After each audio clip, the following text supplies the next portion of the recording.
Pastor Osmar, Deus pode morrer?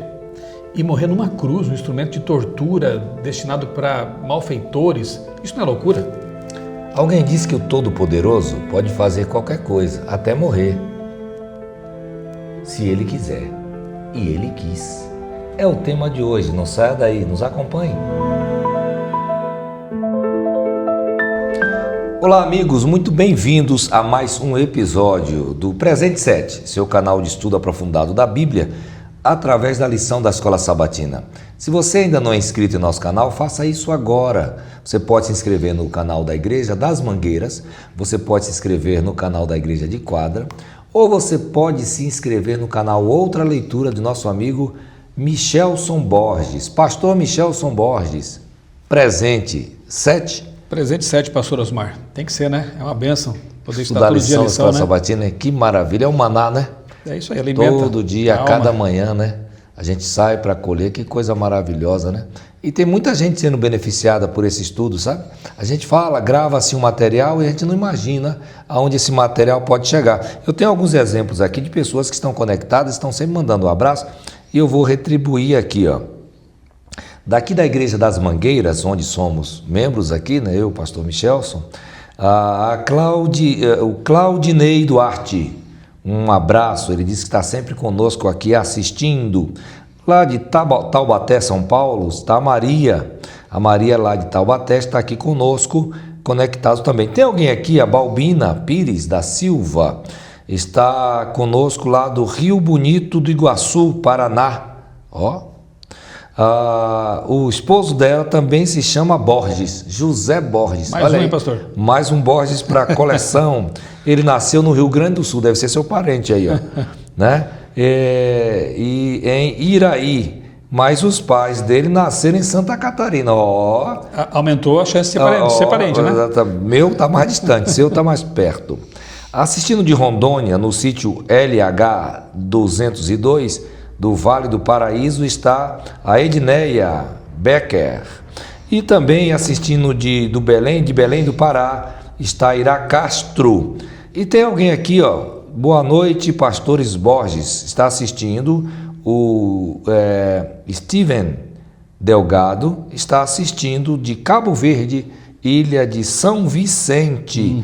Olha, e para fechar aqui no canal da Igreja da Quadra, assistindo de Quadra, a cidade do Milho Branco, Elias Gonzalez, o famoso Elias Gonzalez. Cidade do Milho Branco. Olha que bom para fazer canjica. Na minha terra é munguzá. Ó, Elias, homem de Deus. Que coisa maravilhosa. Pastor, você mencionou Belém do Pará, né? Eu estive lá faz 2 semanas. Quero mandar então um abração aqui para os irmãos da Igreja do Marco, aquela que fica ali pertinho do Hospital Belém, do lado ali da Casa Publicadora Brasileira, a loja da Casa Publicadora. Uma das maiores do Brasil. Ela é bem grande, tem 2 cultos, porque não cabe ali 2.000 pessoas, né? Então, um abraço para os irmãos, fizemos ali um congresso dos homens adventistas, foi uma benção. Olha que legal. Eu conheço bem o Pará, conheço Parauapebas, a Capanema, Ananindeu é coladinho, né? Né? E Castanhal. Exatamente. Eu comportei aí nessa cidade quando estudante de teologia, nessas cidades que mencionei e outras mais. Bem, estamos já no nosso 2º episódio da nova série, da nova temporada, que é a 1ª e 2ª carta aos Coríntios, escrita pelo apóstolo Paulo, né? Uma lição preparada por mais um brasileiro, né? Doutor Adenilton, um abraço para você aí. Nós estamos aqui usando o seu material. Que coisa maravilhosa. Estamos na lição 2. Se você ainda não fez a sua assinatura, ainda dá tempo de assinar. Se talvez tem que ir a uma loja da CPB, comprar uma física e assinar mais 3, né, ou assinar mais 4, não sei. Mas não fique sem o seu pão espiritual. Entre aí no site da CPB, Casa Publicadora Brasileira, e faça a sua assinatura. E a lição número 2 tem por título A Mensagem da Cruz. Olha, a mensagem da cruz. E antes de nós lermos o verso para memorizar, você pode fazer a lição introdutória, a oração introdutória? Sim, pastor. A gente sempre tem que orar antes de ler a Bíblia, né? Porque, como falamos, Paulo escreveu as cartas, mas quem orientou a escrita foi o Espírito Santo. Por isso que a gente chama de palavra inspirada de Deus. E só para lembrar o que falamos na última lição, no último comentário, o próprio Pedro considerava os escritos de Paulo como escritura. Então, ao você ler essas cartas, tenha em mente de que elas foram inspiradas pelo Espírito Santo. E, portanto, a mensagem ela é permanente, né? Não é só para os coríntios, né? Para aquele tempo, elas também falam para nós aqui no século 21. Vamos orar? Pai querido, obrigado, Senhor, por mais esta oportunidade que temos de ler a Tua palavra aqui durante este bate-papo sobre a lição da Escola Sabatina, que está sendo uma bênção. 1ª e 2ª Coríntios. Abençoa nossos amigos queridos que deixaram ali seus comentários nos canais. Abençoa os amigos e irmãos que estão assistindo neste momento aqui a nossa transmissão, os que vão também depois assistir as gravações, que eles sejam realmente abençoados por Ti com esse estudo. Dá-nos, ó Deus, a Tua paz. Nós oramos e Te agradecemos tudo em nome do Senhor Jesus. Amém. Amém. E diz assim, ó, 1 Coríntios agora, capítulo 1, o verso 18, na Nova Versão Internacional. Pois a mensagem da cruz é loucura para os que perecem, mas para nós que somos salvos é o poder de Deus, dínamos, poder dinamite, que vai explodir, que vai salvar, né? E aqui a lição é introduzida pelo Dr. Adenilton com Cícero, escritor e orador romano. Ele falava ali, meio século antes do nascimento de Cristo, de que os romanos não deveriam ficar usando muito a figura da cruz, porque era uma coisa muito terrível, uma coisa que não seria bom para Roma, né? E aí agora veio no contrário, na contramão, Paulo trazendo a cruz como um símbolo de entrega, um símbolo de restauração, um símbolo de eternidade, né? Que coisa! Talvez para os nossos amigos que estão acompanhando aqui terem uma dimensão da estranheza que era pregar sobre a cruz. Imagina se você andasse com uma correntinha e uma faca pendurada no pescoço. Como é que alguém ia considerar isso? Estranho, né? Um instrumento, claro, na culinária é bem-vinda, né? Mas vamos colocar uma arma, colocar aí um canhão, né? É estranho, né? Um instrumento de morte. A cruz, no primeiro século, quando Jesus foi crucificado e tantos outros, né?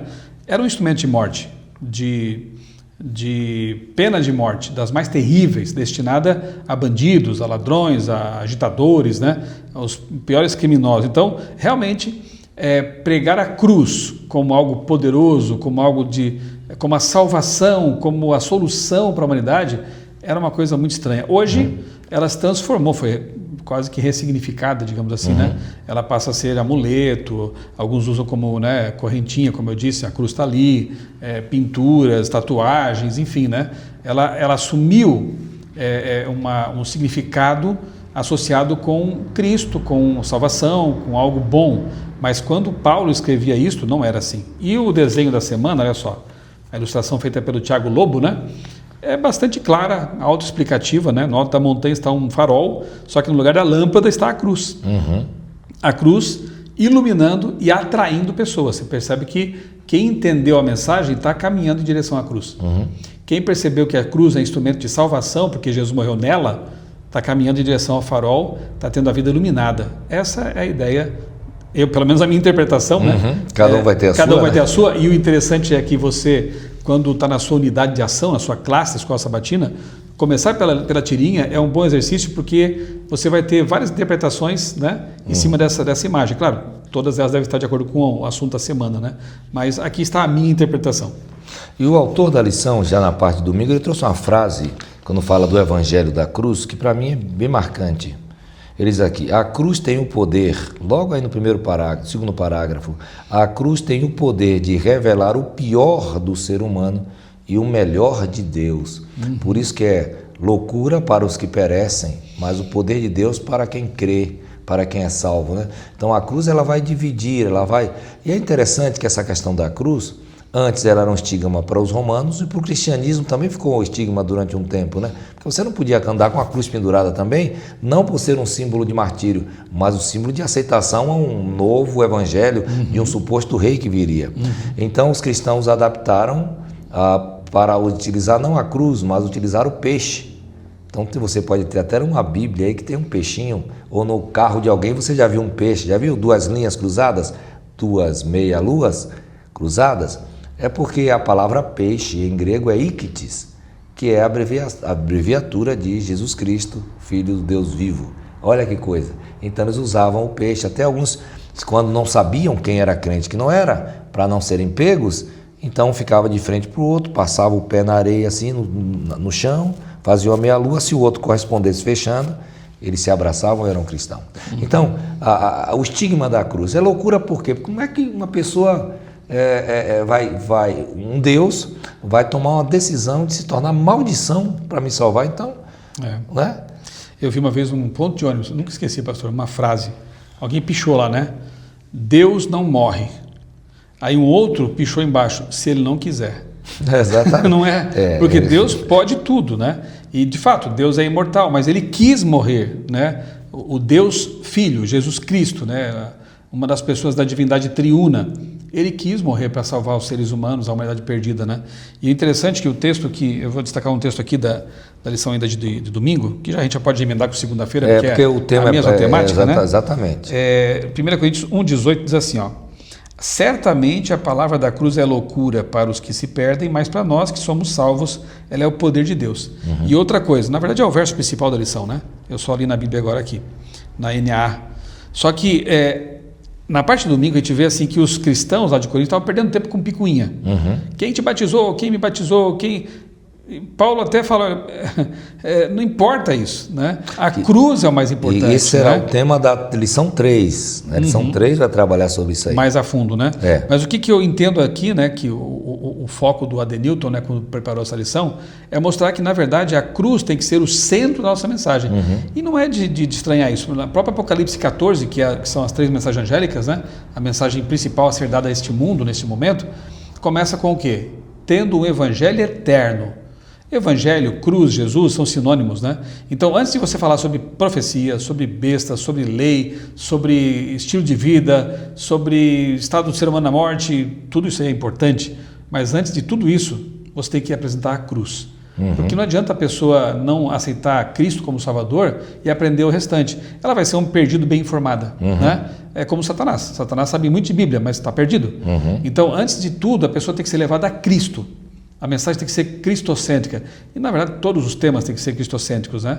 Mas o que Paulo está dizendo é o seguinte, olha, vocês estão perdendo tempo com picuinhas, quando, na verdade, a cruz é o centro, a mensagem tem que ser pregada. Não percam tempo com essas coisas de menor importância, como é o caso aqui daquilo que estava acontecendo em Corinto, né? E, na verdade, não só Apocalipse vai falar muito do cordeiro, mais do que do dragão. Gênesis vai falar do cordeiro, João Batista vai falar do cordeiro da toda a Bíblia, né? Então é o cordeiro que deve ser enaltecido, né? E o cordeiro que foi morto, é assim que ele é descrito, né? Então Paulo vai trazer aqui a sua experiência nessa parte aqui de domingo em Atenas, onde ele tentou fazer ali um meio de campo, tentou filosofar e tal, usou até do seu vernáculo, tá tudo certo. Só que o resultado não foi o que ele esperava. Então aqui, agora ele já mudou, não, eu vou apresentar a cruz. Eu vou apresentar Cristo e esse crucificado. É dele que eu vou falar, porque se as pessoas não decidirem ali, eles já saem com uma mensagem para pensar. Né? Isso aqui é interessante. Assim que Paulo trabalhou aqui, a Ellen White, no livro Atos dos Apóstolos, aqui no último parágrafo, diz aqui, decidiu seguir aqui em Atenas, vou começar da frase anterior. Em Atenas, Paulo recorreu à lógica, à ciência e à filosofia, mas colheu pouco fruto. Por isso, agora vem Ellen White, decidiu seguir outro plano de trabalho em Corinto.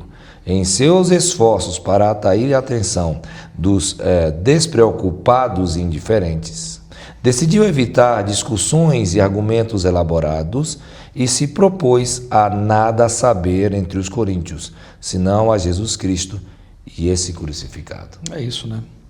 E por que é loucura então, pastor? Porque rejeitar essa mensagem, a salvação, é pura loucura. E na segunda-feira, aqui na parte de segunda-feira, a definição da palavra loucura é apresentada, né? Ela vem do grego moria, ou moria, e não é só loucura no sentido assim de perder a lucidez. É também comportamento e pensamento moralmente distorcidos, ausência de discernimento e até rebelião contra Deus. Então, entenda que quando Paulo usa a palavra aqui traduzida por loucura, ela é mais ampla. E eu entendo que talvez tenha mais que ver com rebelião mesmo, né? Eu sei que a cruz pode me salvar, Cristo é o Salvador, mas eu não quero saber disso, eu rejeito. Isso é rebelião. E pensa, você está ali se afogando no meio do oceano, né, com as águas revoltas ali, de repente passa por você uma prancha de surf vazia, prontinha para você agarrar. E você diz, eu não quero saber disso aí, eu vou procurar um outro meio. Isso é loucura. Você desprezou a salvação. Então, todo mundo percebe que o mundo está perdido, né? O ser humano está atolado no pecado, como os de Corinto também estavam, né? Na maldade e tantas pessoas que não tem nem Deus percebendo que esse mundo está num caminho muito complicado, muito perigoso. E aí a salvação é oferecida, a mensagem da cruz é apresentada e há pessoas que conscientemente dizem: não quero saber disso. E o tema estava fresco, né? Não está 2000 anos como a gente, né? Jesus tinha morrido há pouco tempo, as coisas eram claras, as evidências estavam ali, as pessoas estavam testemunhando, os apóstolos estão vivos, as pessoas que ressuscitaram estão vivas, o cego de nascença. Então, já no Antigo Testamento, a palavra para loucura é raca. Mas essa questão de raca... no hebraico, né? Exatamente, não tem a ver com questões mentais, mas sim com apostasia. Por isso que o Antigo Testamento diz assim: não chame seu irmão de louco. Porque ali quer dizer, de apostatado, não é sem juízo. É esse contexto mais ou menos que o grego vai trazer também. Então, louco é a pessoa cujo Deus vem até ele, se oferece sacrifício por ele, você só vai ver isso no cristianismo, o Deus se oferecendo em lugar do súdito, né? O rei se oferece, o Deus, e para salvar. Rejeitar isso é loucura. E a gente que faz evangelismo, nós que fazemos evangelismo, a gente fica assim pensando: por que as pessoas, não sei se estou falando com alguém ainda que não aceitou Cristo, por que você não tomou a sua decisão ainda ao lado de Cristo e o aceitou? Isso parece loucura, né? Porque o homem que morreu por você está te chamando e você desconfia de que ele vai cuidar de você, né? E pastor, dá para entender também, fazendo já uma ponte com a parte de quarta-feira, quem sabe, que para os judeus realmente era algo muito louco, né? Pensar que o Messias, Deus, morreu, né? Porque eles esperavam, não por culpa de Deus, porque Deus deixou muito claro na Bíblia que ele seria um servo sofredor, que ele morreria como cordeiro e tudo mais, né? Daniel previu que ele seria cortado no meio da semana profética, né? Que vai ser tema de estudos do ano que vem, viu? Fique atento aí, One Voice 2027. Exatamente. Esta igreja aqui vai proclamar o batismo de Jesus, 2000 anos, e a volta dele. Enfim, só um pequeno merchan sagrado aqui, né? Mas enfim, os judeus, eles esperavam, porque eles tinham um pensamento distorcido nesse momento, um Messias guerreiro, que fosse expulsar os romanos, né? E aí Paulo apresenta um Messias que não só era Messias, mas era Deus, mas um Deus que morreu. Realmente era algo muito grande para a mente deles, né? E para muitos hoje ainda também, né? Como assim Deus morreu, né? Nesse sentido também que era loucura, né? Que era escândalo para os judeus, loucura para os gregos que racionalizavam e não conseguiam entender uma situação dessa, mas é a única solução para a humanidade. Ali a cruz, que é o altar de holocaustos, né? De fato, ali o cordeiro morto é a solução para todos nós, né? Então, como o pastor falou, por que você não aceita Jesus como seu Salvador, né? Caso você não tenha aceitado ainda. É um passo de fé, mas basta você se entregar. Eu fiz isso com 18 para 19 anos, pastor. Eu fiz com 17. Olha aí, né? A decisão mais importante da minha vida. Eu nunca me arrependi disso, foi maravilhoso. Tem sido maravilhoso. Inclusive a lição de terça fala: estamos sendo salvos. Né? É um processo, né? A cruz nos reconcilia com o céu, é a pergunta 3, né? E nós estamos sendo salvos todos os dias por Deus, né? Uma renovação daquilo que fizemos lá atrás, quando fomos batizados. E a gente convida você, aceite Jesus como Salvador, né? E você vai perceber a diferença que faz na sua vida total. Aí Paulo vai fazer um contraste nessa terça-feira, né? Com os que se perdem, a expressão nós que somos salvos indica que a salvação vem unicamente de Deus, ou seja, você rejeita esse Deus que morreu por você porque você acha que é loucura, ou você acha que esse Deus não é aquele que você esperava. E aí? Então, essa salvação ela depende de como nós aceitamos esse Deus. Seja aparentemente uma loucura para mim o que ele fez por mim, mas ele fez por mim, né? Ou se eu estou... aí Paulo vai falar na sabedoria dos homens também, que ele falou anteriormente, que acreditam saber mais do que Deus, a lógica humana, né? Isso não tem lógica. Mas o que é milagre? Né? Se eu soltar essa caneca aqui, naturalmente ela vai, pela lei da gravitação universal, ela vai cair. É natural que ela caia, mas se ela subir? É milagre. E eu vou entender porque subiu? Não tenho explicação porque subiu. Eu aceito isso aí. Assim são as coisas espirituais, né? poder de Deus para os salvos, ou seja, o poder aqui é a palavra dínamos, né? O poder de Deus, ou seja, Deus vai romper as barreiras, as cordas que te prendem. Você entende isso? Cristo morreu para libertar a gente, para que nós pudéssemos mudar a gravitação do pecado, que me puxa para baixo, Deus vai me puxar para cima, para a salvação. Olha que coisa linda, né? Que Paulo discutiu isso aqui em Coríntios, falando sobre os que se perdem, falando sobre os que se salvam, né? E mais que a aceitação de Deus é que é o ponto principal. Loucura nesse sentido é rejeitar o que Deus ofereceu à humanidade. Por meio da cruz, é o que diz 1 Coríntios 1:30, e assim atrair para si a destruição. Na parte de terça nós temos aqui um sermão de Paulo fantástico, né? Ele faz um resumo da história dos hebreus, né? Ele começa aqui contando lá de trás, né? Ó, israelitas são todos vocês que temem a Deus, então escutem. O Deus do povo de Israel escolheu nossos pais, e vai contando a história, vai contextualizando, né? Como ele conhecia bem a Bíblia, né? E aí ele no verso 26, eu até anotei aqui assim, como esse sermão foi muito bem construído. É um exemplo para nós, né, pregadores, né? No verso 26 ele fala assim: irmãos, descendência de Abraão e todos vocês que temem a Deus. Aí ele personaliza a mensagem, destina a mensagem, né? Vocês que temem a Deus. A nós foi enviada a palavra dessa salvação. E aí ele vai no âmago, né? No verso 30. Mas Deus o ressuscitou dentre os mortos. Agora ele traz para Jesus. É esse que a gente esperava. Deus o ressuscitou. E durante muitos dias ele foi visto pelos que o tinham acompanhado da Galiléia para Jerusalém, os quais são agora as suas testemunhas diante do povo. E ele prossegue, aqui vai do 16 ao 47. Exatamente. Era um trecho bem grandinho aqui, né? Lá na frente, eu estou pulando aqui para não ler tudo, né? Por meio de Jesus, que a remissão dos pecados é anunciada a vocês. E por meio dele, todo que crê é justificado de todas as coisas das quais vocês não puderam ser justificados pela lei de Moisés. Portanto, ele está fazendo um apelo aqui, né? É o apelo final do sermão. Portanto, tenham cuidado para que não lhes aconteça o que os profetas disseram. Veja, ó desprezadores, fiquem maravilhados e desapareçam, porque no tempo de vocês eu realizo obra tal que vocês não acreditarão se alguém lhes contar. É interessante que quando Jesus está sendo crucificado, muitas pessoas repetem a mesma coisa. Você não é o rei dos judeus? Você não é o Messias? Então, desça daí ou você vai morrer. O Judas, que começa um processo de traição, né? Na cabeça dele, talvez Jesus não fosse entregar, entendeu? Eu vou ganhar dinheiro aqui, que ele não quem vai prender Jesus. Eu vim andar sobre as águas, eu vim curar pessoas, ressuscitar mortos, não tem jeito de prender.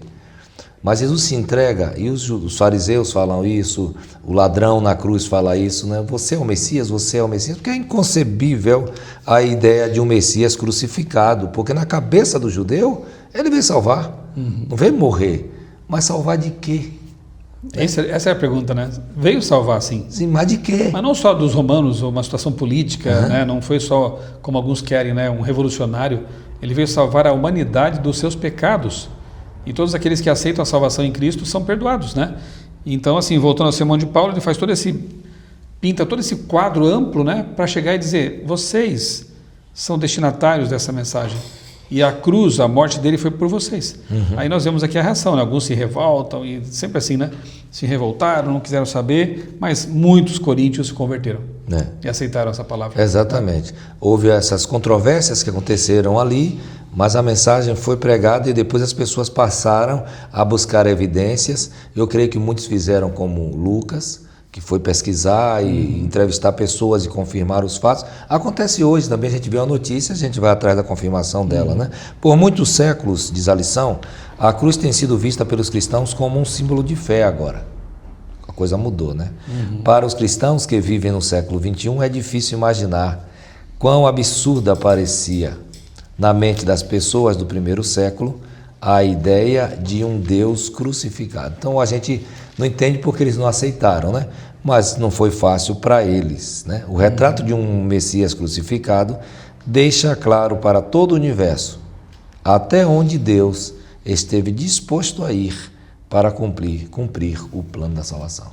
Por isso que é loucura. Por que você não entende isso? Se Jesus é um personagem histórico, se está comprovado, se você tem um mundo antes dele e depois dele, ele existiu.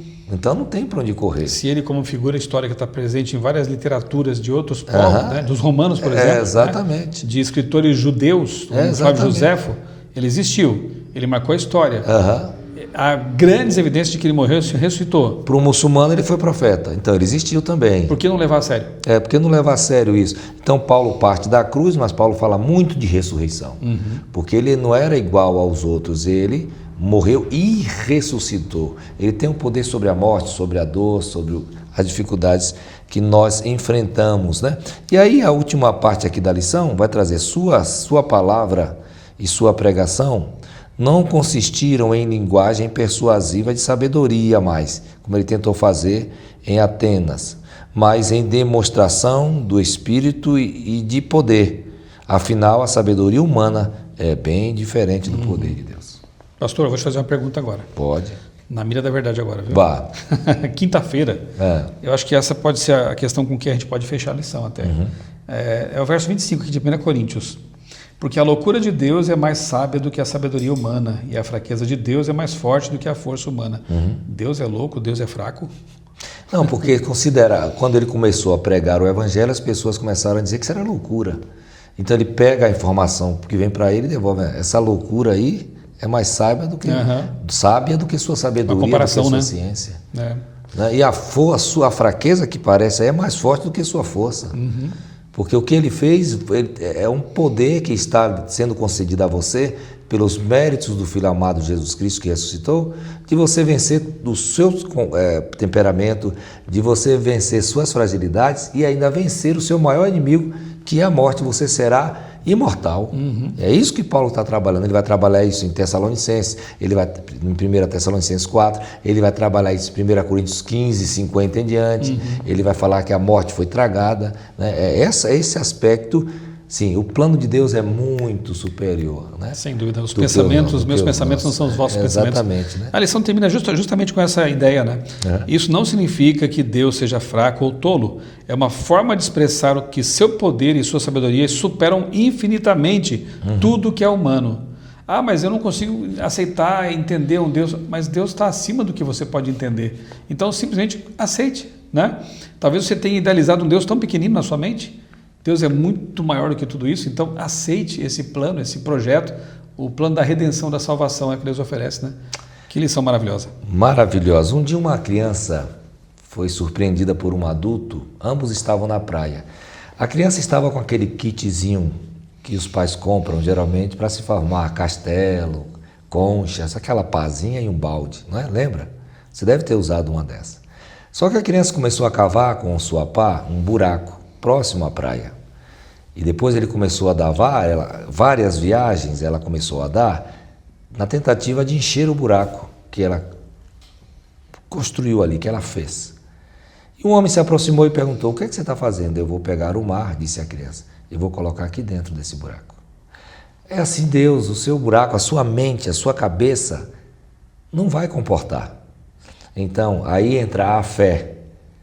Deus é espírito e importa que seus adoradores o adorem em espírito e em verdade. A mente humana não compreende Deus, por isso que ele é Deus. Ele não é igual a mim e não é igual a você. Então a loucura que parece ser a pregação do evangelho de um Deus que dá a vida por mim e por você é o meio pelo qual Deus decidiu que se revelaria e de que nos salvaria. E hoje o nosso desafio é aceitar. Se você não o aceitou ainda, faça isso agora. Vamos orar? Santo Deus, bom Pai, muito obrigado porque o Senhor se revelou. E nós pensamos que somos sábios, mas o Senhor tinha um plano infalível. Infalível. O Senhor desceria, morreria por nós, ressuscitaria e assim nos daria a sua vitória. Muito obrigado, Senhor. Que aqueles que não te aceitaram e estão nos assistindo possam fazê-lo agora. Mas aqueles que aceitaram, que eles não desistam, continuem acreditando, não sejam tomados pela sabedoria humana e tendam a se fiar em seu saber, em suas conquistas pessoais. Nos dê a tua bênção para a vida que vamos viver doravante e continue conosco. É o que nós pedimos humildemente, em nome de Jesus. Amém. Amém. Muito obrigado, pastor Michelson, por mais esse episódio. E muito obrigado a você que esteve conosco durante esse tempo. Nós nos veremos no nosso próximo programa. Até lá!